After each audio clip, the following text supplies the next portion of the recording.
Dasar influencer nggak tahu diri, udah dikirimin makanan tapi nggak diposting.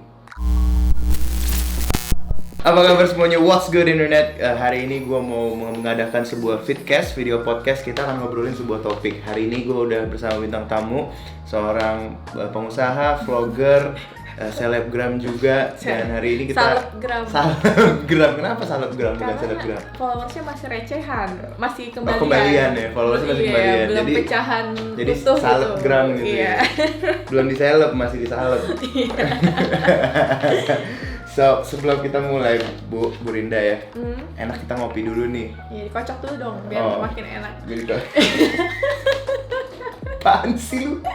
Enggak beneran. Oh gitu ya? Iya, harus dikocok dulu. Oke, ini udah dikocok. Jadi ini kopi susu abang-abangan. Iya, makin enak. Dia ini kopi susu gula aren. Kok bahan-bahannya premium tapi harganya bersahabat. Iya kan, ayam bikin. Yang lain kita jualan dulu. Aduh, cheers dulu. Mantul. Buat teman-teman yang mau coba pesen, langsung aja ke Tokopedia What's Good Coffee. Harganya murah banget, seliter 80.000, mantep deh pokoknya. So, masuk ke pembahasan hari ini, Bu. Iya. Kamu gak usah ngeliatin kameranya terus, kita ngobrol aja kayak gini depan-depanan. Oh. Kameranya ada banyak, ada satu, Soalnya ada dari dua, ada samping tiga. jadi gendut banget ya? Ya kan kameranya yang By the way, ini. kita baju samaan loh. Oh ya, ini bajunya samaan. Ini dari apa? Halo. Ini kan teman halo. kamu, by the way. Ini ada sebuah topik yang kita pengen ngobrolin. Kemarin kan kamu yang ngomong. Jadi lagi ramai dibicarakan di dunia perselebgraman ya. Oh iya, ada followers aku yang nge-DM sih. Ada followers Rinda yang nge-DM, bukan permasalahan influencer sebenarnya, tapi lebih ke ada diskusi antara pihak influencer dan pihak pemilik bisnis, business owner. Mungkin yang lebih ramai sekarang adalah F&B ya, food and beverage, online shop sama F&B lah. Kan F&B yang lagi sering banget dibicarakan ya, apalagi selama masa PSBB ini kan semua orang berlomba-lomba jualan makanan dan jualan skala digital dan media promosi yang harganya terjangkau dan bisa dipilih ya setepat sasaran mungkin. Ya micro influencer gitu loh. Iya, influencer dan micro influencer. Kalau influencer gede mungkin nggak akan mungkin kali ya. Ya mungkin dikirimin barang terus mau ngepost tuh kayaknya almost impossible karena aku ada pengalaman juga. Tapi sebelum kamu cerita pengalaman kamu, Bu, kita buka topiknya dulu nih. Jadi kenapa sih, apa sih yang lagi diomongin nih di seputaran influencer kata kamu sampai ada forumnya segala? Jadi ada satu teman aku lah, teman baik kita lah ya, itu ngepost gitu kan. Dia tuh pokoknya sering banget dikirimin makanan dan intinya banyak influencer, nggak hanya dia ya, dia dan teman-temannya itu banyak yang merasa kalau gue dikirimin makanan, gue tuh punya beban untuk ngepost. Betul. Gitu. Padahal gue nggak mau ngepost kalau itu nggak enak. Jadi gue cuma pengen ngepost yang gue suka gitu loh. Tapi temennya dia ini ada yang dikirimin bill karena dia nggak ngepost, akhirnya di WA total.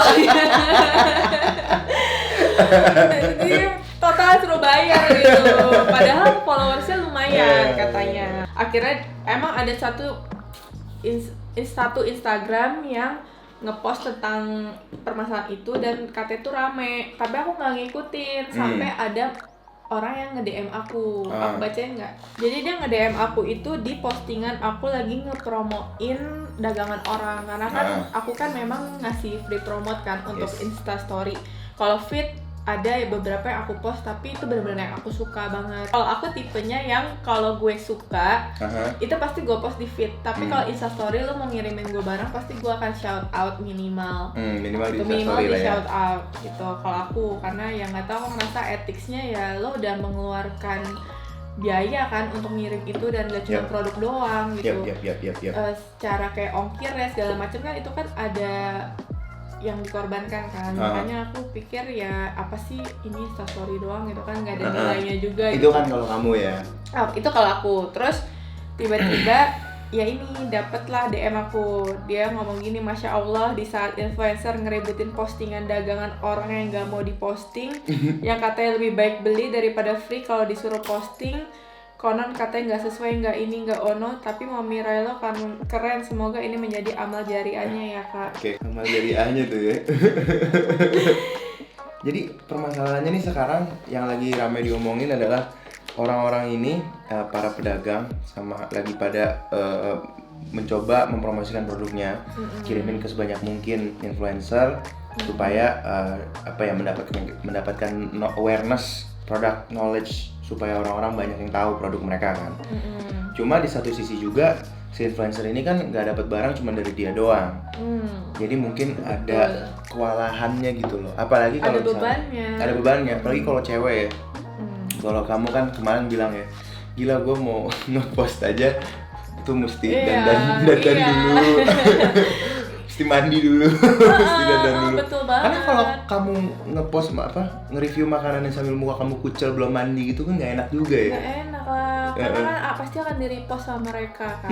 Akan kadang mereka post juga di feed selamanya akan ada di situ. Muka aku akan ada selama di situ tanpa make up gitu loh. Apalagi di feed ya. Orang mikir enak banget dikirim gratisan, nggak juga gitu. Capek juga. Memang benar ada bebannya gitu kan. Tapi konsekuensinya aku memang open free endorsement, ya udah aku jalanin gitu. Kalaupun aku kewalahan, aku pasti akan nggak kasih alamat aku.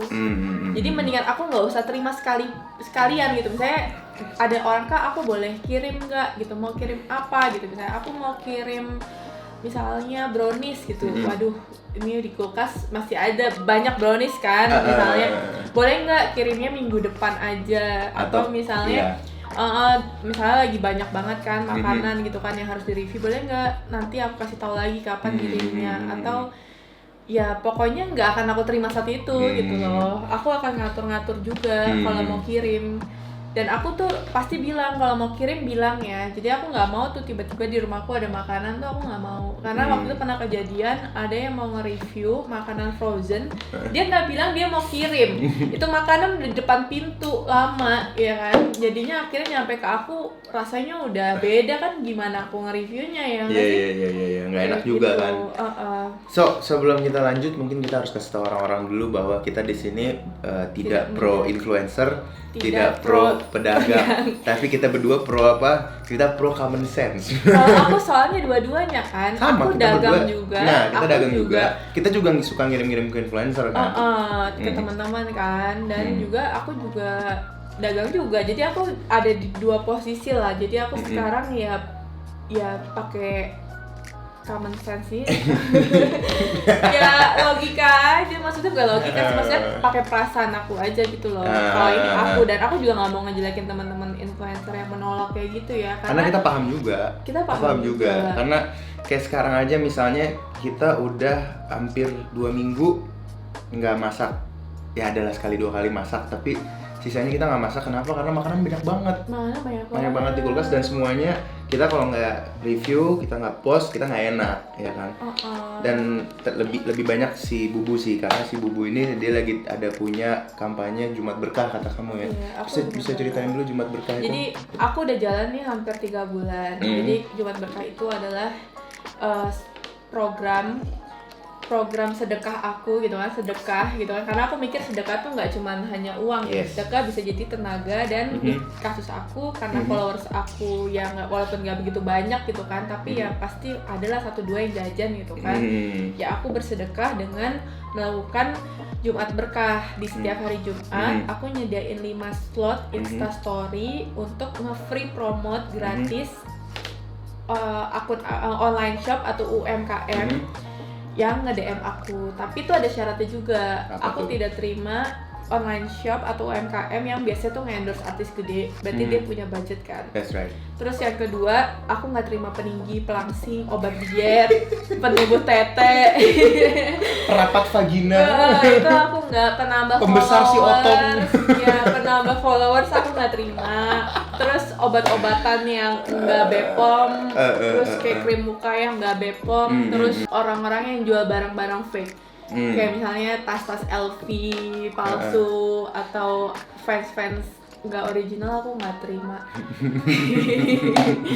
Anti KW gitu ya? Sama yang riba-riba sih. Oke. Kayak misalnya kayak trading ini. Ya itu nggak forex. Gambling gitu. Enggak. Sudah diawasi OJK. Iya. Nah, bohong. Dulu aku itu terima pengiriman barang itu cuma weekend. Jadi Sabtu Minggu, karena aku pasti ada di rumah. Itu kan. Kalau misalkan hari biasa kan aku di kantor dan selalu mobile kan. Jadi pasti udah capek banget kalau review. Nah, aku cuma terima hari weekend. Nah, karena sekarang lagi social distancing dan kita kerja dari rumah, Ya aku terima nih akhirnya. Oke, boleh kirim. Dan ternyata banyak banget dari kemarin. Tapi walaupun banyak pun, insya Allah makanannya juga aku nggak mau mubazir juga. Jadi kalaupun dikasih banyak tuh pasti aku bagi-bagi ke kakakku, ke Bu Yati. Pokoknya semuanya lah kalau bisa kita konsumsi juga gitu. Nggak cuman yang review terus kita buang gitu, enggak sih sayang. Karena aku biasanya tuh bisa 2 kali loh nge-reviewnya. Jadi misalnya nih aku dikirimin abon, kan abon nggak langsung sekali makan habis kan. Jadi pas ketika next makan lagi aku mention lagi kalau lagi aku makan. Jadi kayak gitulah. Yang bikin kerennya dari Bubu adalah di sini dia tuh Jumat Berkahnya nggak harus ngirim. Jadi dia nggak memaksa orang untuk ngirim produk ke dia. Jadi kalau misalnya teman-teman ada yang punya bisnis dan pengen di-review sama Rindes di Instagram Rindes atau di YouTube channel Rindes itu bisa cuman kirim aja digital posternya si online shop atau bisnis F&B kalian itu dan nanti di post di feednya. Jadi nggak perlu kirim makanan karena memang benar-benar tujuannya untuk membantu shout out supaya apa? Supaya orang-orang tahu dan supaya orang-orang lebih ada spending ke UMKM gitu. Jadi ada perputaran uang lah supaya orang tetap bisa gaji karyawannya. So, sebelum kita lanjut ke studi kasus nih ya, gue mau ngomongin dulu keresahan-keresahan dari kedua belah pihak karena kebetulan kita berdua influencer juga, terus kita tapi bisnis juga. Yang pertama, jadi influencer itu banyak diremehkan dan direndahkan sama orang ya. Karena mungkin kelihatannya indah dan kelihatannya glamor dan kelihatannya nyantai-nyantai. Tapi di balik layar itu untuk dapat menciptakan suasana indah, suasana nyantai-nyantai, suasana nggak ngapa-ngapain itu perlu waktu dan perlu pembelajaran. Kalau misalnya jadi influencer kelihatannya capek dan kelihatannya susah, nggak laku influencernya. Kayak ini orang hidupnya susah, ngapain gue ngikutin dia kan? Jadi sebenarnya butuh waktu yang lama pertama untuk ngebangun personal branding. Jadi personal branding itu sendiri nggak murah ya kan, apalagi cewek mesti make up-nya berapa duit, mahal kan, karena awal-awal pasti beli dulu sendiri. Dan make up tuh capek loh, maksudnya kayak nggak yang 5 menit jadi gitu. Ya atau nggak pakai filter sih baru gitu. Jadi ini adalah skill-skill yang membangunnya lama, skill ngomong, skill untuk membangun personality, karisma dan segala macamnya itu nggak murah. Nggak murah, nggak gampang dan nggak semua orang bisa. Kenapa? Karena kalau misalnya gampang dan semua orang bisa, ya nggak ada influencer. Orang nggak ngapain? Tanya aja lah Bu, maksudnya aku awal-awal nge-instastory promote ngeteknya berapa kali? Ada 15 kali kan? Kayak cuman nge-promote doang barang gitu kan. Satu kata keselibet, ulang lagi nah, sampai jadi, bagus. Kalau ada orang yang mikir kayak apa susahnya sih cuma ngepost gitu doang, ya kalau misalnya udah jago, udah bertahun-tahun jadi influencer sih gampang ya kan. Sekali jalan, bye guys, bla bla bla jebret jadi. Tapi kalau kayak Bubu gini, nyem ulang nyem ulang nyem ulang udah tar dulu. Iya, awal-awal tuh pasti gitu, nggak mungkin langsung bagus kan. Iya. Terus ada juga tuh dari segi influencer, ada influencer yang idealis kan. Oh iya, ada juga yang seperti itu. Yang maksudnya memang ya dia pengennya ngepost yang dia suka, dia nggak mau menjerumuskan followersnya untuk barang-barang yang aduh ini nggak enak, gue nggak mau ngepost gitu. Jadi mendingan daripada gue jujur, gue review jujur, lu nya jadi kelihatan nggak bagus, mendingan nggak usah gue post gitu loh. Kayak gitu, ada juga kayak gitu. Tapi kalau in my case, orang yang nge-follow aku tuh pasti tahu kalau makanan itu beneran enak atau enggak gitu. Aku tuh pasti nggak enaknya aku pasti posting sih.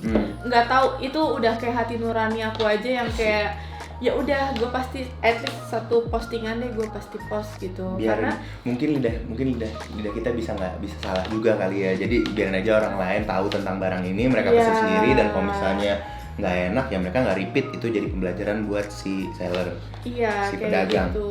Ya gitu. Kalau dari segi pengusaha ya jelas pasti gak gampang juga untuk mulai bisnis kan. Walaupun bisnis rumahan kan pasti investasi waktu, investasi buat belanjanya, investasi waktu untuk riset dan masak dan trial, dan mungkin kebanyakan seller yang baru mulai ini nggak ngerti juga gitu kayak influencer ini kayak mana. Iya, kadang emang susah juga sih. Ada influencer yang mau terima barang gratis, ada yang enggak kan. Nah, itu jadi dari online shop dari bisnisnya sendiri memang harus rajin tuh nanya-nanya influencernya. Kayak gitu. So itu kesulitan dari dua belah pihak. Sekarang kita mungkin langsung masuk aja ke studi kasus kali ya. Karena kita udah bilang kita nggak pro influencer, kita nggak pro pedagang, kita pro common sense. So, studi kasus yang pertamanya gimana ya Bu ya? Ya sekarang kan banyak nih kasus-kasus yang si pedagangnya itu kayak ngeblow up influencer yang minta barang gratis gitu. Misalnya kayak kasus nge-DM gitu kan, hai kak, aku buka promote gratis nih, mau nggak barter 500 risol sama satu postingan IG feeds dan Insta story gitu. Nah, si influencernya itu baru nawarin tapi udah di blow up gitu loh. Maksudnya apa gitu, maksudnya pedagangnya gitu kan, itu menurut aku nggak sopan lah ya. Iya, itu sih benar. Nah, ini kalau untuk kasus yang seperti ini gue nggak suka ya, karena gue pun nggak pro sih sama pedagangnya. Gue nggak suka seperti itu, karena gue sebagai pedagang pun di approach juga beberapa kali sama yang kayak beginian kan. Kamu mau nggak copy what's good-nya kita endorse with sponsorin kita punya full barter duit ya iya, kan? Kayak gitu, dan ya kita nolak aja gitu loh dengan sopan, dan kita nggak perlu expose ini kayak siapa lu follower lu cuman segitu minta kita nggak perlu kayak gitulah, karena namanya lu ngeremehin berarti si influencer ini punya profesi gitu loh, karena kan nggak mudah, dia kan seperti tadi bilang dia membangun personal brandingnya juga udah mahal gitu loh, dan makan waktu yang lama, belum lagi peralatan-peralatan yang diperlukan untuk dia bikin konten, dan investasi waktu dia bikin konten sampai dia bisa ke titik seperti itu, dan ya meremehkan aja gitu loh. Jadi kayak itu kalau misalnya ada pedagang seperti itu, sorry banget tapi lu tuh jadinya lebih rendah dari si influencer ini, karena lu ngerendahin usaha dia, lu ngerendahin segala macam yang udah dia bangun. Iya, kalau nggak mau ya udah nggak mau, fair aja, ngomong aja. Kecuali kasusnya si influencer ini minta sama si pedagang, saya mau dong beli si risol 500 kirimin ke sini, terus sama pedagangnya udah dikirimin risolnya, pas mau ditagih invoice-nya saya bayarnya pakai postingan aja. Nah itu baru kurang ajar tuh, blow up tuh. Nah itu baru risolnya udah diterima sama si influencer, terus dia mau tuker pakai postingan, ya lu marah boleh ya, bilang aja. Soalnya kan berarti itu tidak ada persetujuan di awal, kan bisa jadi pedagangnya juga nggak ada budget marketing gitu.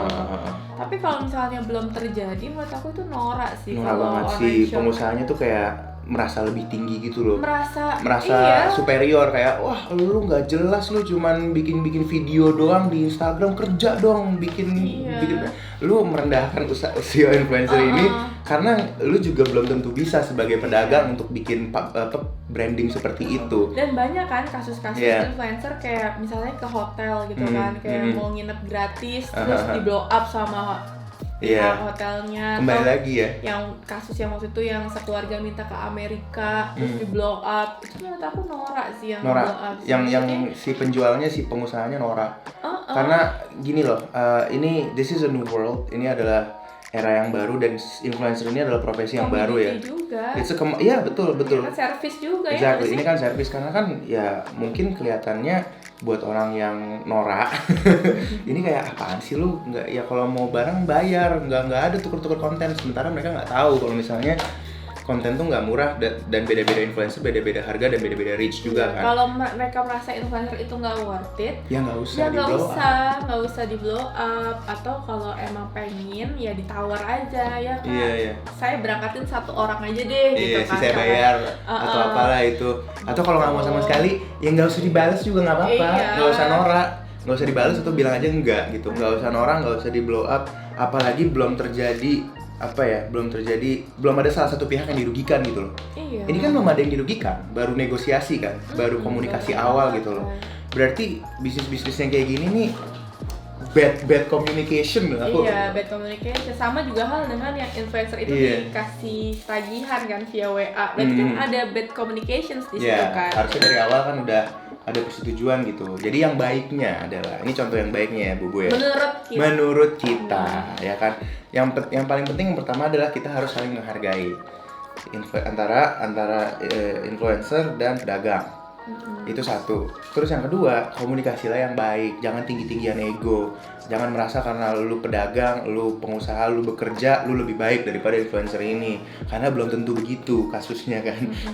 Jadi yang pertama, apabila baru masalah-masalah reach out, ya menurut kita berdua nggak ada masalah ya. Nggak ada masalah. Namanya influencer memang kerjaan dia seperti itu, karena kan dia harus mencari konten juga, ya kan. Dia juga pengen ngasih tahu followers mereka yang bagus-bagus gitu kan. Jujur kalau di WhatsApp gitu ada influencer yang aku mau dong dikirimin kopi, aku dengan senang hati akan kirimin. Yes, exactly, fine. Jadi kalau misalnya si influencer ini baru reach out ke bisnis kalian dan menawarkan barter konten atau apapun itu lah, atau menawarkan video, itu ya komunikasi aja dulu. Kalau misalnya memang si kalian sebagai pedagang lihat si influencer ini, lihat feednya, oh kayaknya bagus nih, mau deh kita gitu, ya barulah negosiasi di situ. Tapi kalau misalnya memang tidak cocok, ya nggak usah norak, bilang aja enggak gitu loh. Karena kita sering juga kan dapat email ditawarin nginep gratis kan di hotel yang bintang 3, bintang 4 kan. Tapi kita juga nggak pernah nge-blow up. Kayak misalnya ini hotel apa sih ini banget nawarin gitu ya, walaupun pernah di hotelnya di kota gitu ya kita nggak cocok maksudnya dari awal, tapi kita nggak pernah kayak ngejelek-jelekin hotel ini juga gitu loh. Kan it work both ways. Influencer reach out ke pengusaha atau pengusaha reach out ke influencer. Sama-sama common courtesy aja, sama-sama sopan aja. Kalau memang nggak cocok, nggak setuju, ya udah, nggak usah saling menjatuhkan gitu loh. Itu yang pertama. Jadi kita udah sepakat di sini ya. Yang penting adalah komunikasi yang baik, jangan saling menjatuhkan, saling menghargai. Tapi kalau misalnya kasusnya adalah influencernya udah ngomong A, minta barang, terus barangnya tanpa ada persetujuan apapun, terus barangnya dateng, terus pas barangnya udah dateng, pas ditagih, loh kan ini barter konten, baru itu blow up. Makanya dari awal mesti ada komunikasi yang baik gitu loh. Terus bagaimana dengan kasus influencer yang open endorse, Bu?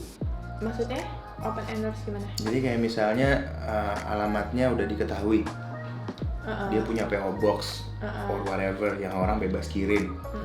Kalau itu gimana?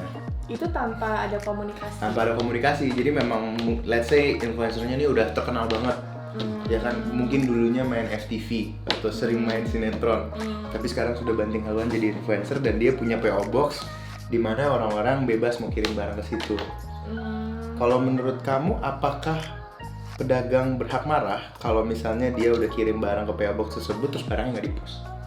Kalau menurut aku enggak sih, soalnya kan dia cuman, si influencer itu kan juga mengkomunikasikan kan, lo kalau mau kirim-kirim silakan kirim ke PO Box bla bla bla. Dia nggak ada komunikasi mau bilang gue akan posting bla bla bla, kecuali dia akan komunikasikan gue akan posting yang gue suka gitu.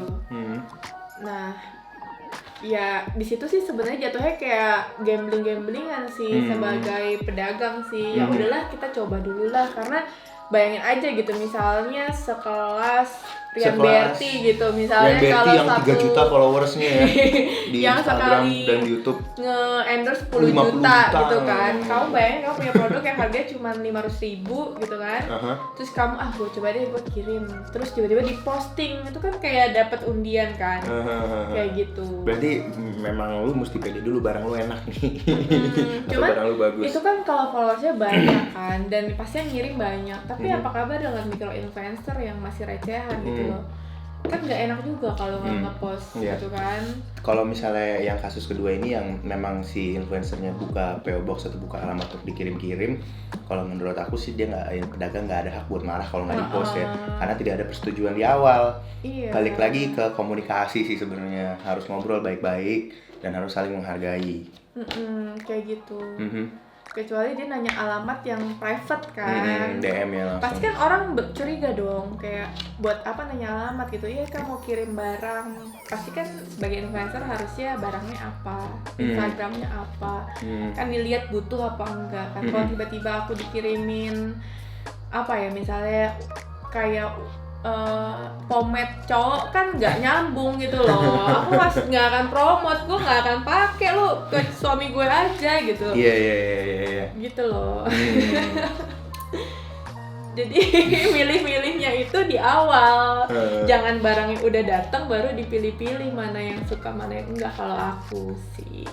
So sekian aja kayaknya ya Bubu, ini udah setengah jam untuk topik influencer nggak tahu diri, selebgram nggak tahu diri dan segala macamnya itu. Kesimpulan dari kita adalah antara pedagang dan antara influencer harus saling menghargai, komunikasi dengan baik, dan jangan norak. Lu norak, lu out. So, kita di sini nggak ada mau nyinggung siapapun ya. Nope, nobody. Ini kita cuman karena influencer ini masih pekerjaan yang abu-abu, belum ada SOP yang disepakati ya kan. Kita di sini sharing aja. Menurut kita baiknya seperti apa? Kalian boleh setuju atau boleh enggak. Tapi biar lebih enaknya kalian langsung aja tulis komen di bawah. Menurut kalian kayak gimana nih? Apakah kalian pedagang atau kalian micro influencer? Komen di bawah. Sebenarnya aku mau nambahin satu sih. Apa? Jadi tips buat pedagang yang mau kirim ke influencer, kalau bisa paketnya itu dikirimin surat, diceritain, itu lebih menyentuh ya. Diceritain brandnya tuh apa, terus kayak gitu keunggulannya tuh apa, gitu. Jadi bisa kalaupun diposting ya udah gitu, jadi tahu gitu suratnya, oh ternyata brandnya yang ini. Jadi kalau influencernya agak males ya udah tinggal post aja gitu kan suratnya sama produknya gitu. Jadi kita nggak perlu ada mesti mikir ngomong apa gitu. Wah ini dari ini, thank you suratnya segala macam gitu. Itu keren sih. Itu juga aku pasti bakal ada motivasi lebih untuk ngirim ya, karena thoughtful. Betul sih, itu tipsnya gokil sih. Kirimin aja. Kalau mau ngirimin influencer barang tuh mesti kirimin surat yang personal, yang thoughtful dan yang jujur gitu loh. Kayak gue bener-bener suka sama lu nih, gue tuh ngikutin lu banget dari pedagangnya ya. Gue ngikutin lu banget kak, karena gue suka konten lu bla bla bla bla. Gue punya barang ini, gue rasa ini bakal cocok banget sama aktivitas lu bakalan suka bla bla bla segala macam. Ya kan, ceritain barang aja. kita adalah UMKM itu yang adalah kita contoh. punya 5 karyawan yang sekarang lagi dirumahkan karena COVID. Semoga kakak bisa membantu mempromosikan sehingga kami bisa mempekerjakan kembali. Itu teknik juga tuh ya, harus itu pinter-pinteran gitu. Gimana nulisnya tuh. Jadi tipsnya adalah kirim surat yang baik gitu loh. Contoh yang baiknya tadi ya kayak kak gue udah ngikutin lu udah lama, jadi emang bener tahu influencernya dan barangnya apa, gue rasa lu bakal suka. Atau kedua cerita aja story brandnya kayak gimana. Atau ketiga ya mau ngambil ala-ala Indonesian Idol gitu kan, di audisi nangis-nangis biar lolos. Kasih cerita sedih di situ, mungkin itu bisa juga ya, akan membantu gitu. Terima kasih semuanya udah nonton. Jangan lupa pesen What's Good Coffee di Tokopedia, kopi susu gula aren kualitas premium. Sekian video hari ini. Bye bye.